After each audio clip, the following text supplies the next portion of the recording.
na parte de domingo, missionário fracassado. Abra sua Bíblia e vamos ler Atos capítulo 12 e o verso 12.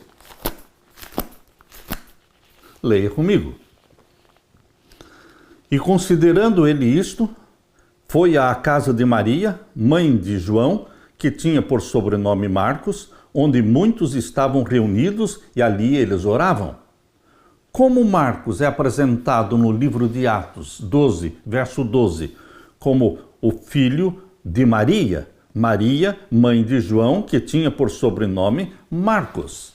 Queridos, é provável que João Marcos, aparentemente o autor do Evangelho de Marcos, fosse jovem quando ocorreram os eventos registrados em Atos capítulo 12, na década de 40 depois de Cristo. Ele é apresentado como filho de uma mulher chamada Maria. Ela era evidentemente uma abastada apoiadora da igreja e realizou uma reunião de oração em sua casa, conforme o relato de Atos 12. A história da fuga de Pedro da prisão e os acontecimentos que se seguiram e depois a morte de Herodes estão repletos de contrastes impressionantes entre Pedro e o rei, que chegam a ter certo toque de humor. João Marcos não desempenhou papel algum nessa história, mas sua apresentação nesse ponto do livro prepara o leitor para a sua ligação posterior com Barnabé e Saulo.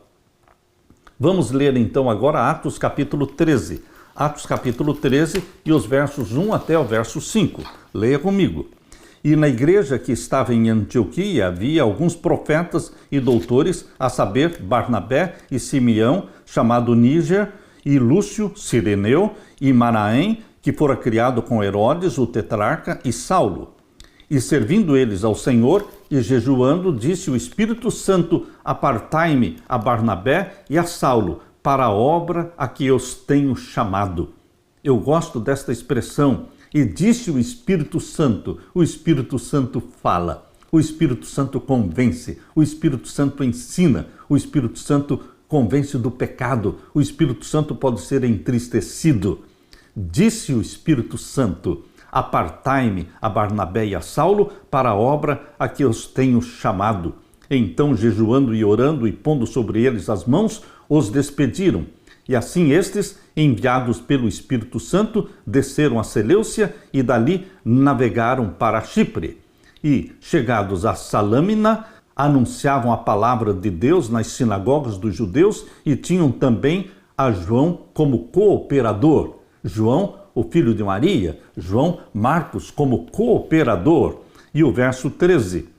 E partindo de Pafos, Paulo e os que estavam com ele chegaram a Perge da Panfilha, mas João, esse é o João Marcos, apartando-se deles, voltou para Jerusalém.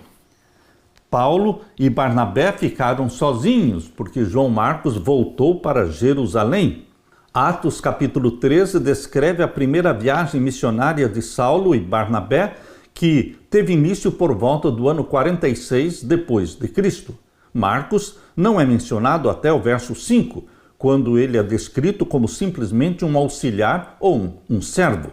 Nenhuma outra referência é feita ao jovem até o verso 13, em que o breve relato faz a observação de que ele voltou para Jerusalém. Nenhuma razão é dada para essa volta para Jerusalém, e a ausência de qualquer descrição dos seus sentimentos ou emoções deixa para a imaginação o que teria motivado sua retirada dos esforços missionários, que sem dúvida eram cheios de perigos e desafios. Ellen White, a serva de Deus, indica que Marcos, dominado por medo, por temor e desânimo, hesitou por um momento em seu propósito de se consagrar de todo o coração à obra do Senhor.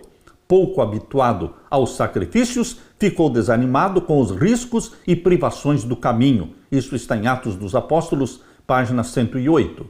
Queridos, as coisas simplesmente ficaram bastante difíceis para Marcos e então ele desistiu da missão.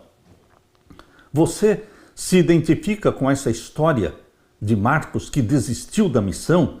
Você se identifica com essa história por já ter desistido de alguma coisa ou mesmo falhado completamente em uma missão?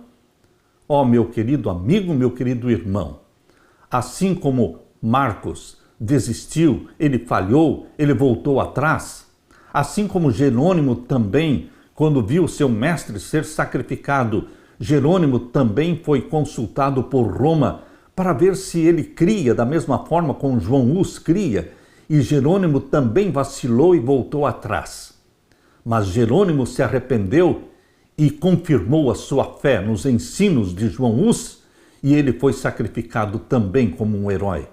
Marcos também voltou atrás, mas ele se arrependeu da sua desistência, da sua retirada, do abandono do campo missionário.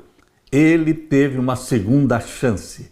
Meu querido irmão, Deus é o Deus de segunda e de terceira e de quarta chances.